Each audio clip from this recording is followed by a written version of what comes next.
maybe we should get started. I mean, feel free to grab some whatever's left of the coffee. Yeah, thanks everyone for coming. So we're delighted to have Milos Balac here to give a talk. So Milos is from ETH Zurich. He's a graduate student of Kai Axelsen, and he came to us last summer and spent the summer here working with us as the in-house expert on MatSim. But today he's going to present on a different topic. He's going to talk about unmanned air mobility and the prospects for that. So I'm actually pretty interested to see what he has to say about this topic. Okay, so please join me in welcoming him. Thank you, Joe, for the introduction. Thank you all for welcoming me, and it's always nice to be here. And I always say that I really enjoy coming to New York, even if it's for work. So what I want to share with you is some of my looks on urban air mobility. I'll try to share as much as possible. Some things I unfortunately cannot share with you. Things we work on. I have prepared many slides, but I don't want to bother you with all these slides. So I would also like that you join me in this, let's say, discussion, because this is actually quite a new topic. It's basically starting, let's say, a transportation mode from scratch. So if you have any comments, if you have any questions, if you want to discuss something during the talk, please do. So it doesn't have to be just me talking. It's also about you interacting. So I also want to point out that what I want to talk about is the passenger urban air mobility. And initially, it's going to be piloted. So in the near term, it's more focused on the piloted urban air mobility. And what I don't want to talk about here is regulations, insurance, weather, public acceptance. This is not what this is talk about. So we can still discuss it, but don't expect that you will hear something in this direction. So I would first like to go back a little bit in time and see how the urban travel developed in the last 2 centuries. So until the beginning of 19th century, we only had horse and let's say boat travel. So the speeds was very much confined to the hoof and sail. These speeds were very low. It was there were a couple of miles per hour. We had at the beginning of the 19th century omnibuses, which were powered by horses. Speeds were around 3 miles per hour. Then we had a horse-powered streetcar that is a predecessor of the electrified streetcar, 6 miles per hour. In the second part of the 19th century, the underground came to London. Then by the end of the 19th century, they first came to Boston, and then in New York City in the beginning of 1900s with speeds of almost 40 miles per hour. We have cable cars, which were mostly developed in the regions where you have, of course, hills, and the horses were not able to climb with the loads. The first ones were in San Francisco in 1873, but the largest system of cable cars was actually in Chicago. The electric streetcars came at the end of the 19th century with around 10 miles per hour. So this it's actually quite interesting because the 19th century was quite innovative. So there are many different kinds of transportation modes innovated in this period, and then in the end of the 19th century, beginning of the 20th century, came the automobile. Right, it was mostly invented in Germany and basically adopted by the States, and we had speeds of around 50 miles per hour initially. What is interesting is that if we look at today's speeds in the urban cores, Well, we are pretty much somewhere here where we were in the end of the 19th century. We are traveling around 10 to maybe 15 miles per hour in the urban cores, which is quite low. So we are heavily dependent on the automobile. Some areas, more than 90% of the modal share is the car. So there are some innovations recently with the more look on the sustainability, some bike sharing, car sharing modes. There are new modes of transportation like ride hailing or solutions like mobility as a service. And what I want to point out is that all these services rely on the infrastructure that are built by the government, and we all pay for this no matter if we use it or not.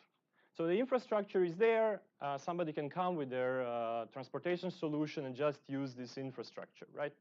So basically, the only investment they have to do is on the let's say the vehicles themselves and the operations. So what are the consequences of our large use of the automobile? In the United States, we have more than 3 parking spaces per each vehicle owned, which is a very, very large number. We have a lot of fatalities that are caused by the automobile, large impacts on the urban design. We have freeways going through the middle of the cities. Roads are so wide that it takes us a lot of time to cross the roads. It's very very noisy and so on. There is a lot of pollution, and also the lost time due to congestion is alarming. So if you look at, for instance, Mexico City, they lose 2 hours per day on their commuting in the peak hours to go to work and back. 2 hours. That's a lot of waste of time, of energy, economy, and so on. So can UAM be a solution to this rising problem of the automobile? Well, let's say that some people really do think so, and some of these, let's say, key players right now are really focusing a lot on development of the systems that are transporting people using the urban air mobility concept. I will mention some of them, not all of them. One of those is Airbus. Then we have Uber Elevate. And also NASA is actually doing a lot to investigate the potentials of urban air mobility in the States. Then we have some of the manufacturers of the vehicles that are going to be used in this kind of concept. These vehicles are vertical takeoff and landing vehicles. Some of them are electric, some are not, but some of the key manufacturers are Volocopter, and interestingly, Lilium, which also wants to operate air taxi services. And I want to mention here that they promise that they will transport people from Manhattan to JFK for $36 in 5 minutes. That's their promise, and they promise that they're going to be entering the market in the next 5 years. They say that this is a 19-kilometer trip. They say that after some years, the price will drop to $16, and eventually it will drop to $6 for a trip from Manhattan to JFK. These vehicles that are shown here are 5-seaters, can travel 300 kilometers per hour, and they say that they have to recharge their batteries after 300 kilometers traveled. So this is what the promises look like. And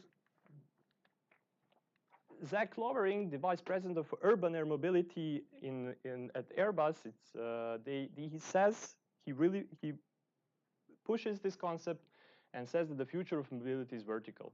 Now I would change this a little bit. I would say that the future of mobility might be air travel. We still have vertical. If we talk about vertical, we still have subways, which are in the third dimension. But still, I think that the mobility is horizontal because we need to get from one point to another, and then we can only do that if we travel horizontally, right?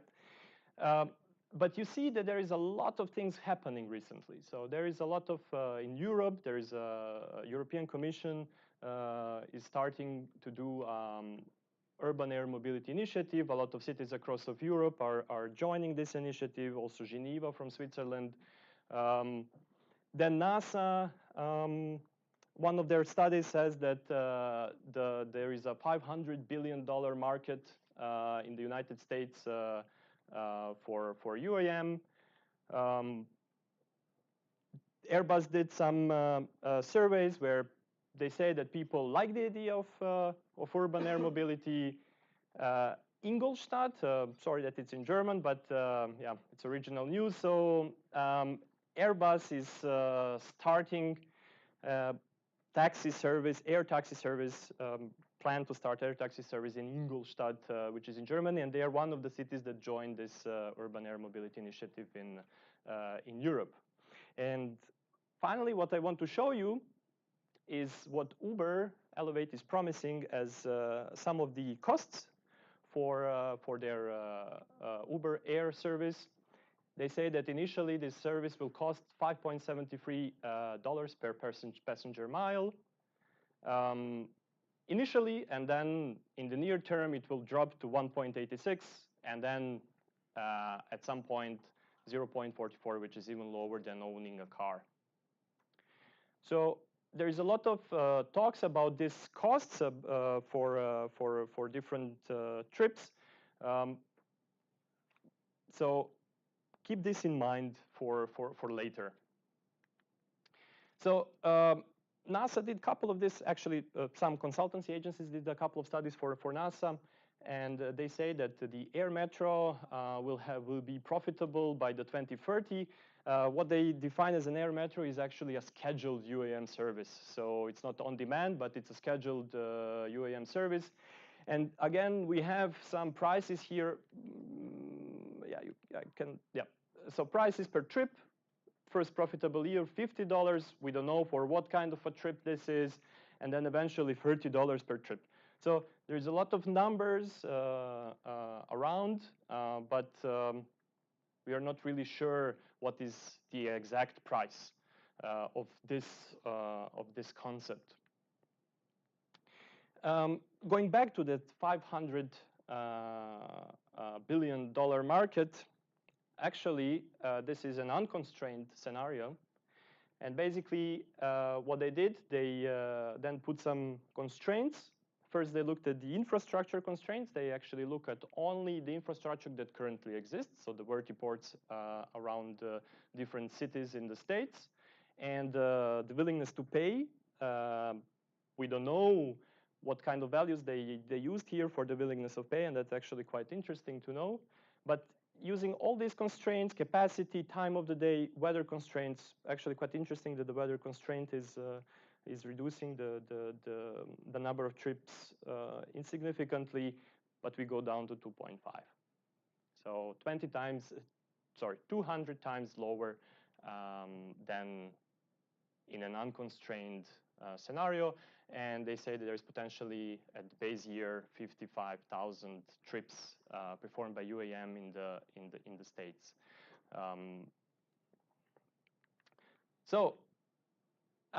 If we actually look how the market currently looks for the on-demand air taxis, we can look at two services which currently exist. This is WOM. It was initially part of A3, which I just mentioned before, and now it's part of the Airbus helicopters, and they're operating their on-demand air taxis in Sao Paulo since 2017, and recently in Mexico City. Blade is another operator that operates its most important part is that they operate the services between the Manhattan and the JFK airport. So there are others as well, but these are the really the prominent ones. So I want to show you how this typical trip in Sao Paulo looks like from the airport. So right there on the right upper hand corner, it's an international airport. And then there is a landing station here at this location. And if you take a car for this 35-kilometer trip, it can take you between 1 hour and 2 hours and 20 minutes. It's very, very unreliable. So if you have a business meeting or something at this place, if you take a car, really you can be more than 1 hour late. So if you look at the speed here, in the let's say if you are 2 hours traveling 2 hours, you have something like 17 kilometers per hour, which is around 13 miles per hour in this very congested. This is of course in the morning peak hours. Now, if you look how much this trip costs, it is $110 with the WOM service. However, you have to arrive 15 minutes prior to the boarding time. You have 15 minutes of flight time that is including it. Actually, the service is serviced with a helicopter, so it's not these VTOL vehicles. But on the other hand, you have an UberX trip that costs between $19 and $24. However, if you look at the amount of time you need to spend on the road to reach to your destination, you can see why this $110 might be very attractive to some people. Now, looking at the New York City, we have 17 miles trip that can be 1 hour and 40 minutes, and that is around 10 miles per hour, also in the morning peak. And of course, you have, again, highly unreliable travel time. Blade, on the other hand, you have a 5-minute ride. It's exactly what Lilium is also offering in the future, promises to offer. Takes $195 a seat. So a seat, not the whole helicopter. And very interestingly, you can only carry 20 pounds of luggage. But UberX trip costs $80, and Uber Black is around $132. So if you're traveling alone and you wanted to use a taxi, it's not so much a difference adding additional $60 and actually traveling 5 minutes directly to the JFK, where you're greeted with a driver that takes you directly to the terminal. So it's actually quite interesting. Blade is a very profitable company. They operate at a profit. But what I want to point out here, that these prices here, $110, $195 per seat, this is per seat, are not dominated by the distance traveled. So the flight time that you take from one landing station to the other is not a big part of the cost. The largest part of the cost comes from actually a large chunk comes from the landing fees. And this is when I go back to this infrastructure, the roads that you see outside, anybody can use. You're not charged to use these roads. But if you want to land your own helicopter somewhere on a vertiport, you need to pay. And this is actually what is driving the costs today. And this is what is going to be driving the costs also in the near term of urban air mobility. It's my belief. So talking about per passenger mile or per passenger kilometer prices is very unrealistic, because if you have a kilometer trip and you charge somebody $5, it's not going to be realistic, right? So might be if you're traveling 20, 30, 40 kilometers, then these prices become meaningful. So what is the future of UAM? So some of the important questions is what is the demand segment that the UAM can serve? Is it actually a taxi competitor? So is this kind of a new Uber just in the air? will the automated vehicles impact the demand for UAM? So what will happen in this stage? And what are the potential benefits? So these are some of the questions. There are many, many more. Of course, I'm also not going to answer all of those. We don't have that much time. But I'm going to first look at the taxi competition. So I briefly looked at the New York City yellow cab data. This is the only data that I looked at. I didn't look at the green cab or the Uber, Lyft, whatever, just at the yellow cab data. So what we did, we compared the choices between taxi and the potential UAM service based on an MNL setup. So basically, we have a utility function defining the cost for using a taxi and for using a UAM. And then we vary access and egress times to the UAM stations, potential access and egress times. We only look at walk, so we only look at the walking times. We vary the VOTs, which are very important. Process and waiting times at the landing stations, as we saw before, you have to arrive, for instance, at the current developments 15 minutes before your actual boarding time, which actually, so basically you immediately lose 15 minutes. And of course, different base fares. We assume the distance fare is set to $1 per kilometer. And this is something that we find quite realistic in a let's say a midterm solution. Cruising speed is set to 240 kilometers per hour. There are many vehicles in development or already developed that can manage this kind of speeds. And we looked at one Wednesday in May 2018 after cleaning all the trips, maybe some yeah. So you're estimating the MNL model based on taxi data? No. So basically, of course, we cannot estimate it just based on taxi data. So basically, what we did, because we cannot estimate the model, and I didn't have access to any models here for New York. That's why we vary the VOT. We have access to data, and we estimate a model. We can share that. Okay, that would be great. I mean, I have other ideas, not just with this, but I have other ideas with the New York that yeah, we could work on. But right, because we don't have this, that's why we varied the VOT.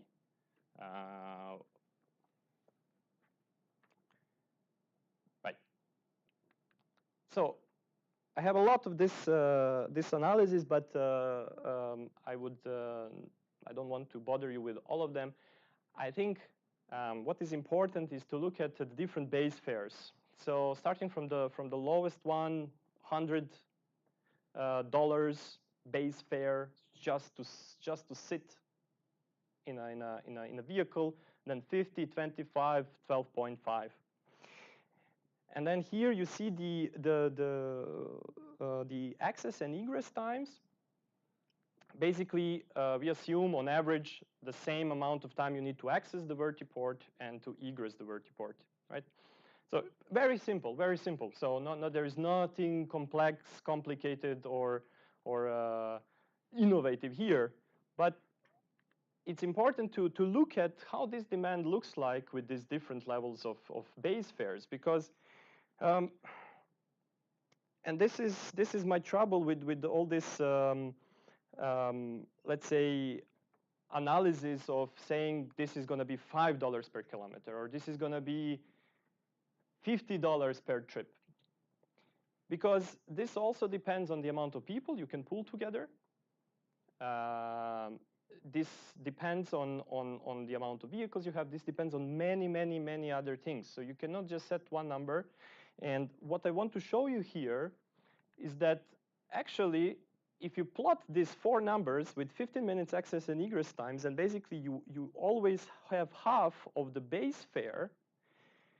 If you look at the 100 base fare, you have 1,500 trips that are going to be served, that are better served with the UAM than with the taxi. If you half it, you have almost 6 times more. So basically, if you could pool these people together, your service is going to be more profitable, right? Yeah. set it? What is the capacity of each UAM? Like how many people can sit? So in this analysis that I'm doing now, I don't assume any capacity. This is just simple looking at what is the actual potential. So how many trips can be served with a UAM? But there are different vehicles around, and they're talking about 2 to 5. 2 to 5. And it's also, in the beginning, it's going to be piloted, so one of those is going to be a pilot. So if you have a two-seater, you can only transport one passenger, right? So for me here is very important to also look at the demand and basically see that reducing this base fare, you can attract more people. And if you're able to pull these people together, you're actually more profitable. However, not so much with the 12.5 base fare. Basically, you don't have enough demand. And the reason behind that is, of course, your waiting times and your access and egress times. These start to be dominant things. So we always assume a waiting time of 15 minutes. And what I'm showing here is the distances for a $100 base fare when the UAM is chosen and when the UAM is not chosen. Average distance is around 20 kilometers. No, miles, sorry. Have to get used to it. So 20 miles, so those are quite large distances, and those are the distances when you can actually have the advantage of much smaller travel time, even though the costs are much higher than for a taxi trip. And all those others are very low. So basically, there is a long tail, but there is that on average is like 2 miles trips. So basically, the competition with the taxis can exist, and those are on these large distance trips. Of course, this depends heavily on the vertiport locations, on the landing station locations, and so which demand it can serve. Looking at it spatially, so remember it's only yellow cabs. So these on the left side are the pickup locations. LaGuardia and JFK, heavily dominant. Times Square, and then a little bit here around the Wall Street. So mainly Manhattan and two airports. Of course, no New York, because as far as I know, they're not allowed to operate there, right? Just a couple of trips. But for the drop-off, we have all three airports, a little bit of Brooklyn, and again, heavily in Manhattan. So I don't know if it's something similar what you saw in this study. Yeah. Yeah, it's like the airport transfer is the best use case Yeah. for UAM adoption. I think this result justifies that. Yeah. I don't know what was your like the proposed locations of the infrastructure. What you found like that was like the best placed locations. So it depends on the number of location you have. Sure. So if you like take one or two, I think that the Manhattan area. Okay. Yeah. One and yeah, makes sense. But here you have considered like just like access and egress. You have considered just the walk mode, right? Yes, and I have to say that if we consider, basically, yes, with the other modes, you can be quicker to the vertiports, but of course you have to pay more. So then it's also a question if I will go back to that later, but there is a lot of things here that need to be considered also when you take, for instance, a public transport to reach the vertiport. You also have a transfer penalty. You're not so much willing to do this kind of changes of the mode.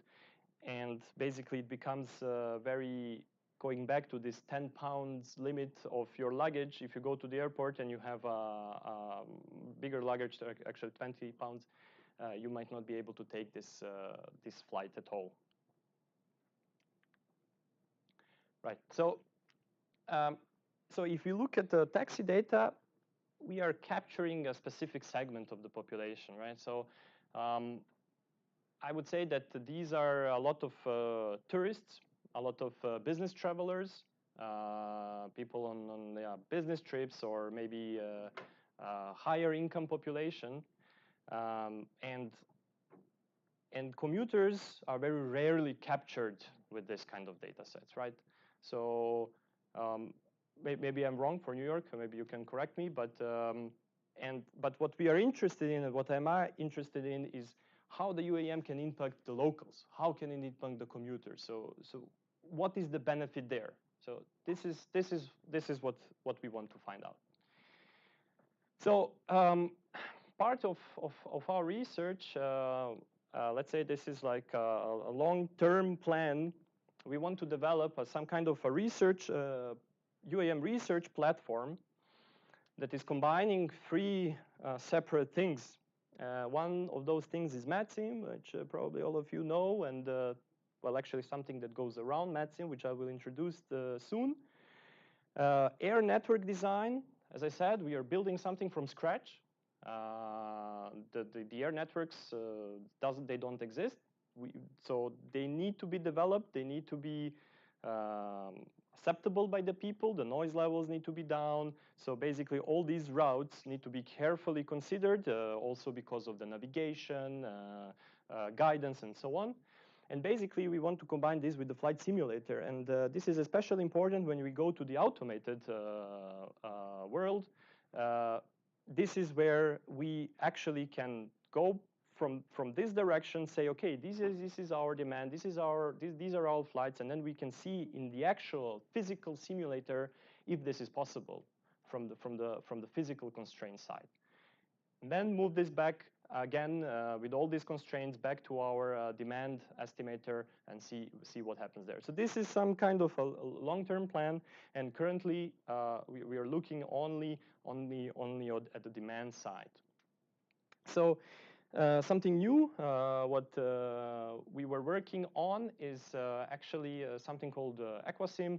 You can check it out on the website. So what we want to do, we want to build a packaged framework with around MATSIM and discrete choice models. So currently we have mode choice models inside, and basically agents are not longer maximizing their utility, going to the equilibrium, but they are making their choices based on the mode choice model that you have estimated previously. This is just one example of city of Paris, and the automated. These are all the automated vehicles, and pick-up, drop-off locations are the blinking things. So this is what we are currently working on, and this is what we use also to look at the UAM potentials in cities. So, yeah. So just this is, I can skip this because I already talked. It's open source. It's extendable. You can download it today. You can use it. You can play around. You can tell us all the good things and all the bad things, and we can try to improve it. So the second thing is, together with the people at Bauhaus Luftfahrt, which are connected to TU Munich, we have developed urban air mobility extension for both MATSIM and AquaSim, so they are pluggable in both. And some of the features, so some important features, you can define all the network, so the UAM network characteristics, landing stations, flight paths, altitudes, speeds allowed on different paths, vehicle characteristics, capacity, vertical takeoff speed, cruising speed, landing capacity at the stations, parking capacity, turnaround time, charging time, important intermodality, and this is where we can test actually different access and egress modes for the landing stations. UAM dispatcher, which currently is a simple one that always dispatches the closest vehicle to the request. So it's for the on-demand mobility, on-demand UAM mobility. And also the relocation of the VTOL vehicles is also a possibility in the framework. Yep. So based on the capacity, you're keeping track of like the queues that form for the passengers? You mean the passengers that come to the landing station, but there is no. So basically, what happens when the passenger, let's say, finishes the activity, it requests the vehicle. So basically, like you're requesting an Uber, and this dispatcher tells you, okay, your vehicle will be at this landing station. Go there. The agent will go there and wait until this vehicle comes and picks it up. Pooling is also possible, so basically you can define if you want to have, like let's say, maybe if there are a couple of requests in a certain period of time, you will pool these passengers together. So based on that, if you don't do pooling, you have like first in, first out. Yes, yes, yes. Yeah. This is work of the last year, and we are still working on this and improving the extension. Yeah, this is just a schematic of how it looks like. So basically, the passenger origin, there is an access leg, departure station, vertical takeoff, cruise flight, landing. Of course, there is some. You can also have process time. So basically, if the passengers need to be processed, security check, boarding time, and so on, that can also be implemented. Also, you have process times at the destination stations. Probably you need, if this is elevated, you need to take an elevator, go down. So this all takes time and needs to be included when you're making mode decisions, right?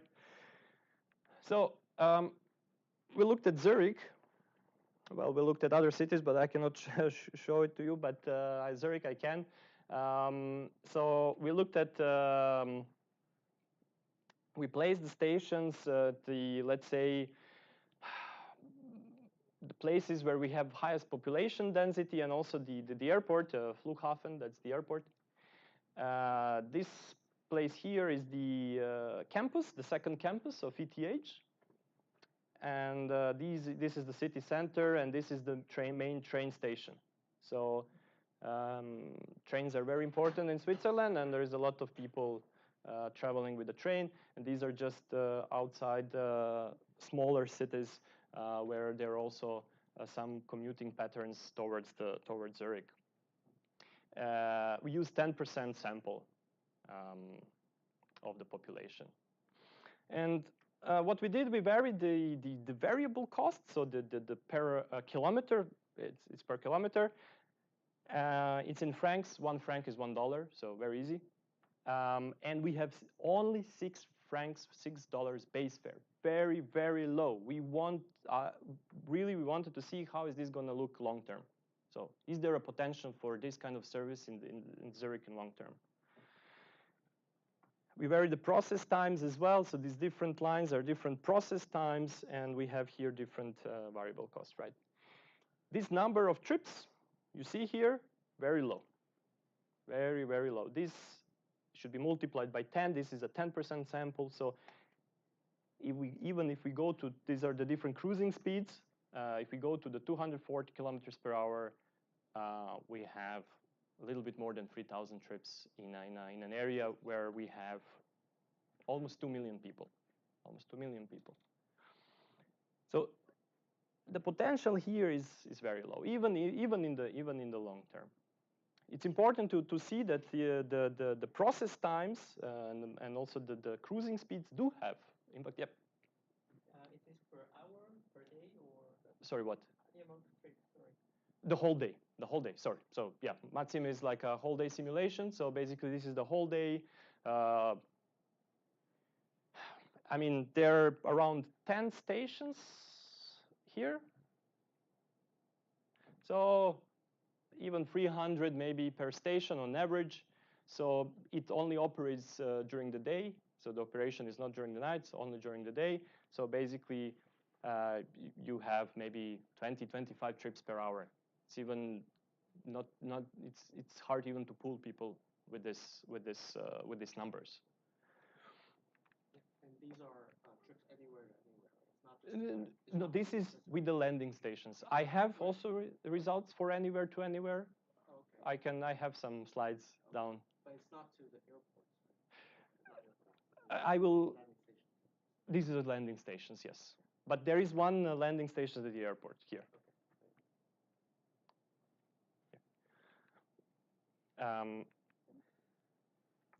The distance, this is in kilometers, and 1 mile is 1.4 kilometers, so this is like 10 miles here. You can see that the distances are very similar to what we saw in New York, right? It's okay, it's lower because the city is much lower, right? The distances people commute in Zurich are not that high, but they are, let's say, in these cases above 10 miles, right? This kind of service is really for longer trips where you can gain time by flying, because actually you lose time. You lose time on accessing the landing stations. You lose time on the processing. You have transfer penalties because you're changing modes, right? These are the flows between different stations. Very here, interestingly, this is for $1.2 per kilometer across the lake, of course, because the only other way is taking a car around the lake to reach here. There is some connection to the airport. We do have airport passengers, so we do model those as well. And also, there is a lot of people coming to the campus. There is a lot of employees. There is a lot of Ph.D. students also there. So there is a lot of, and it's not so well connected. If you come from Winterthur, it takes you almost an hour. So having a let's say air taxi makes a big difference. Do I still have time? Right? Of course, if we decrease this variable cost, we do have some additional trips, a little bit longer trips, and there starts to have a lot of trips to the airport. And we can see this here, actually. These are the airport trips, and these are all the locals, like local commuting trips.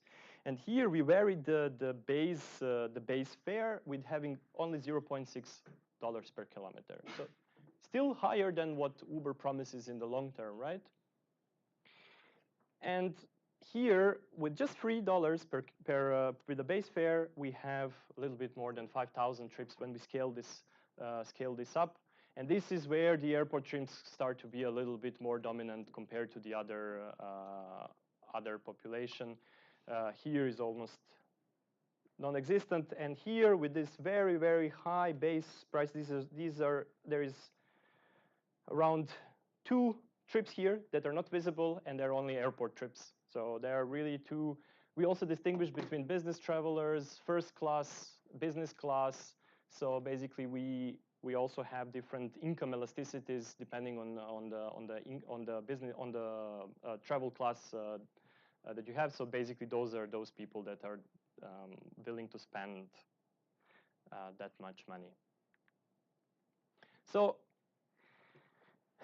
the outlook. So as I said, the landing fees, basically because if you build an infrastructure that is able to land helicopters, you want to get you want what you invested be returned to you. You want to make a profit out of it, right? So you have to charge landing fee for everybody who comes there. So this is actually what will be driving the demand in the beginning. Airports can be a gateway for UAM, and we see that in New York. But they might need to solve the luggage problem, because I see this as an issue because of there's a lot of people traveling with more than 20 pounds of luggage when they go to the airport. And that is actually the moment when you start thinking, okay, I have a huge luggage. I don't want to go through the subway and change 3 subways and then travel, I don't know, an hour and a half. I'm just going to take the air taxi, be there in 10 minutes. But if you cannot take this luggage with you, that might be a problem. Also pooling and scheduled flights, I think that are going to be more successful, especially scheduled flights compared to the on-demand. And this is what also NASA, this consultancy company, found out. To be profitable in the long term, target cities should be characterized by high congestion levels, very high congestion levels, high population densities, high income population, and long commutes. Some of these things exist in Zurich, but some of them don't, and that's why we see a very, very low demand. And then finally, also the accessibility to landing stations. We also see that placing the landing station, even if you move the landing station by just 500 meters, you change the demand quite substantially. If you don't place the landing station at the right location, the process times, because of the security checks and the times you have to be there, this might affect substantially the demand.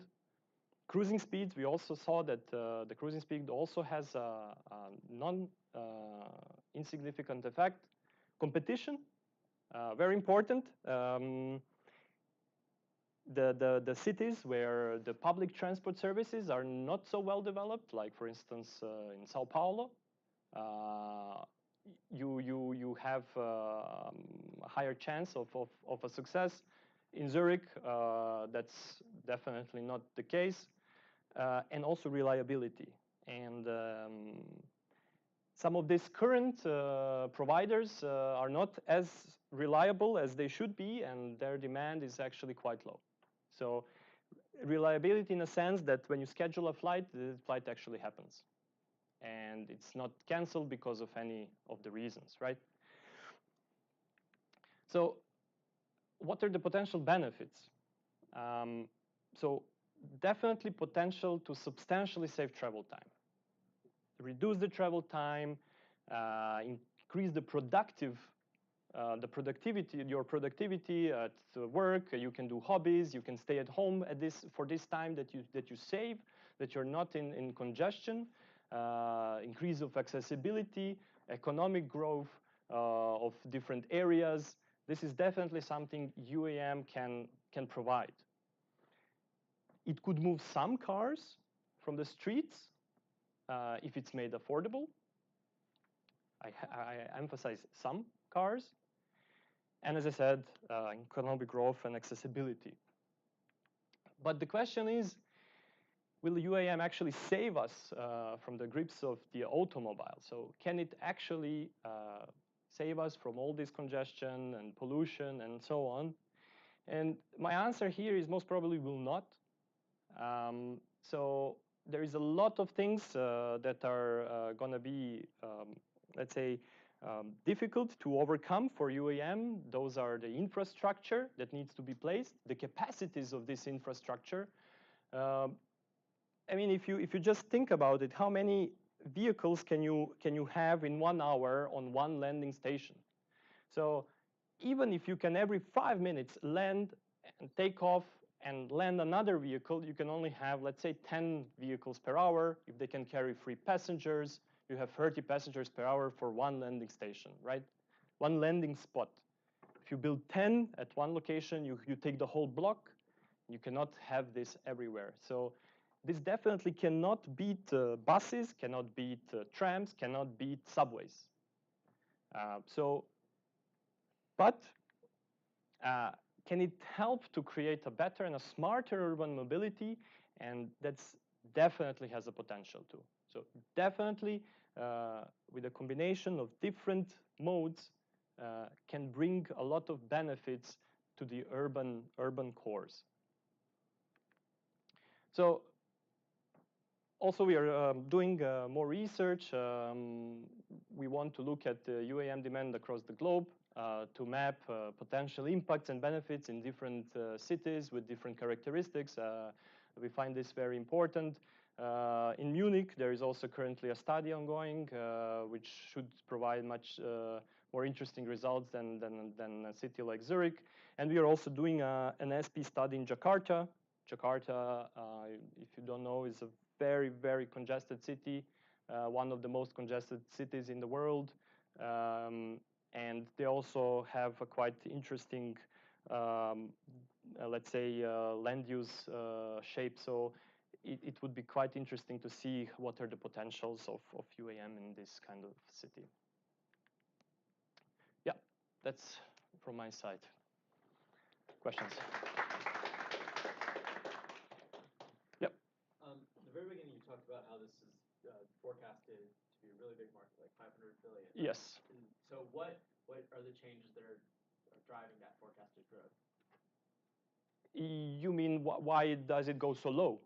Or why is it like so? Like, why is it so there's already high? Companies like Blade, where you have a helicopter company that's going to do this, but it's not a $500 billion market now. So what's changing to? Yeah. So basically, Blade and Voom, for instance, they're operating with with helicopters, and for instance, they're very noisy. I mean, you hear them. I mean, I was going around the Brooklyn Bridge, and you can constantly hear helicopters. And this is not something you want, right? So you want something that is very quiet. So they're not also allowed to fly over Manhattan. This is actually not a new concept. In the 60s and the 70s, you had helicopter flights from the airports to Manhattan and also in LA. This services stopped because of the accidents, various accidents. You can read about them, not so nice things. But so now they are only allowed to travel really to the edge of Manhattan. They even are not allowed, I think, the Hamptons. That's one of the areas, right? The people were complaining, and were not allowed to fly over their homes anymore. Those are the reasons: regulations, insurance, many things that need to be overcome. The idea is that with the VTOL vehicles, they will be less noisy, more efficient, and let's say more affordable. Those are the basic ideas. I've seen some things about them being electrically Yes, powered. Is that yes. an assumption for all of them, or not necessarily? Not for all of them. There are different things that they're looking at, but yes, let's say that when they say electric, that's nice to the public, and I think people like to hear that, and but it does not even have to be the most efficient solution. Depending on the batteries that you use, you might need to recharge very often, and you might even have to recharge after every flight. So you have to take out the vehicle, charge it for, I don't know, half an hour, and then to have to put it back. And this whole process of taking the vehicle somewhere, putting it back, it also takes time. It also reduces the capacity and so on. But Lilium says 300 kilometers until they have to recharge. So maybe they have to recharge only during the night. So we will see. Yep. Yep. So I'd like to continue a question that Sure. Patrick had. So I think the major difference between helicopters and air taxis is that the companies that are trying to work on air taxis, they'll be providing it in a large mass, like they'll be producing it in large mass. So the vehicle operating cost will reduce compared to the Blade helicopters or any other service they are providing. Because the number of helicopters provided by Blade would be maximum like 10. They'll be having 10 helicopters. But let's say if Uber provides air taxis, maybe for pilot program it will be 10, but they are planning to produce at a large amount so that the vehicle operating costs will reduce, and that is along with the noise reduction. I think that's what you were asking, like how is it different cost wise, like. So that probably depends on the vehicle capacity too. Yeah, right. Yeah. The vehicle capacity, I think it's similar to helicopters, like 4. Yeah, there are many designs currently out there, so it's not really clear what's going to be there when they come, and so, yep.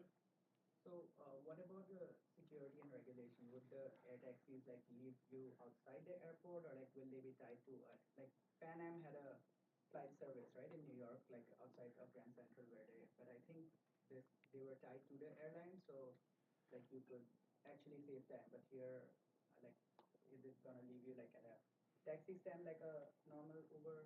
So what currently is, I never took Blade, so I never got this experience. But to my what I managed to find out is that they take you to a location, let's say close to the airport or at the airport, and then take you with a car to the terminal. So I don't know where is this drop-off location at the terminal, but they take you to your terminal, whichever terminal that is. They say that from this location where they land and to the terminal takes 5 minutes, around 5-6 minutes. So in your access egress 15 minutes you're including that? No, so this is really, as I said, what I did for New York, very simple, just to have an impression of how this looks like. The second part where you actually have the simulation, there you have actually access and egress times directly. I mean, you need to walk or you need to take a bus or something to the airport.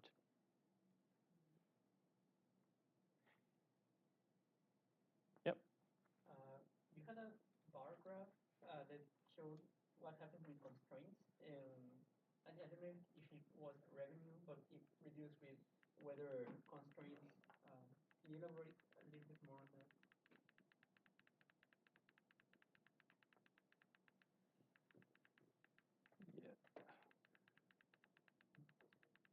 Yeah. Yeah, that's the market side. Yeah. This one. Yeah. Yeah, so basically here they assume this 11, this is in thousands, daily trips in thousands, so 11 million trips. They assume that you can serve with a UAM in the whole states.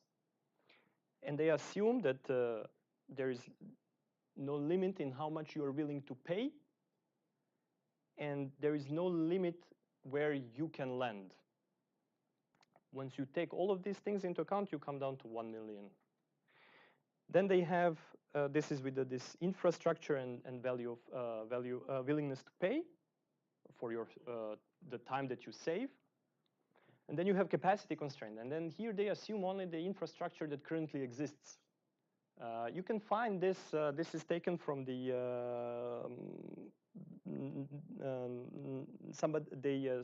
two consultancy companies did the studies for NASA. You can find it on their website, is publicly available. And then they also did for different cities. So basically they also did it for New York. This is like just global in the whole states. And then you have a capacity constraint where they say, okay, you cannot land 10 Wright helicopters or VTOLs at the same time, or there is a certain amount of vehicles that you can, certain throughput in 1 hour. You cannot fly during the night because of the regulations, only because you need to see things. And then there is some weather because you can also not fly in bad weather and so on. So this is suggesting that the helicopters have a lot of late demand. Yeah, that's not fair. So it's even more constrained with this. Yeah, yeah. I think in New York it's around, they estimate around 8,000 trips per day that the current infrastructure can serve. That's what they estimate for New York. It's always interesting with this kind of things that most of the things that they assume are not published. So we don't know what they assume for willingness to pay, for access times, for costs, for any of these things, right? So this is the numbers that they show, and that's how it is. But that's why we should be the ones to show that the real numbers and how it really looks like. Why? Yeah. I mean, why? Sorry? These numbers are not for transportation. Instead, this is for investors. No, I know. So, I know. And obviously, they will know better than us. Because if you're going to put your money on something, Yep. okay, it's much important than the paper you publish. If I'm going to put $20 million, I want to make sure that it's well spent. Okay, if your paper got published, yeah, you wasted a couple of months, or if it's published and it's not real, nobody reads it. Okay. But put money. So, I mean, when you question the validity of what they're doing, you have to understand why they're doing it. Talking about millions of dollars. I know, but I mean, also spending a lot of money doesn't mean that this is going to work or that. So if you ask the same question 5 years ago to Uber, probably you would have said it's not going to work. But they're still losing money. Everybody I mean, loses they're losing money. I mean, they're not they're not profitable. Everybody gives this answer. Amazon and Google started making money 5 years ago, after like 10, 15 years. All technology companies lose money. And they lose money not because they're not profitable, because they have to invest and they have to grow the market. And that's again the dichotomy between researchers and real world. Okay, so obviously you have to lose money because business works like that. Well, yeah, there's no business that doesn't lose money in the beginning because that wouldn't be a business. If you're not taking risk, you're not going to make money. Okay, especially technology. Amazon lost money for 20 years, and this is now the largest company after Google in the world. So that's not an issue. I don't think every company succeeds. Of course not. But you also, when you have to give them credit when they put their numbers, because they're going to put their own money. And I mean, I question anything like if I'm going to put $100, no? So money is important. So the investors are not stupid. So we shouldn't be thinking that way, you know. No, I mean, Is it good for the whole society or for the transportation? That's a different question. It might not be good. You know, I don't want these helicopters flying around. You know, so no, that's actually a good point. I mean, I don't think any of us want that, and by the way, that's the regulation for night is not because they cannot see; it's because of noise. So actually, they don't. There's regulation that says you cannot fly after certain hours, especially in urban areas, because you do noise. You create a lot of noise. Even for the airport, there's a regulation. no, sure, but yeah, So they no, can no. see. Sure, but I think that also some of the regulations in some parts of the world, it's also about the visual side. That might be like helicopters that are like 30 years old. They have enough technology. They can trust me. They can see. No, I mean, of course. I mean, I agree that they can, but sure. But the noise is a big issue. no, definitely. By the way, if you walk by the Hudson Yards, there are 4 heliports. Yeah, I was talking about that in the beginning. And it's terrible. Yeah, I know. I was just there, and it was. You can hear them all the time. I don't care even if they bring 10,000 people. I mean, that noise is really a huge problem. So, fully agree. Fully agree. But I mean, when you criticize their numbers, you have to understand that they're not complete dummies. I'm not criticizing the numbers. I'm just saying that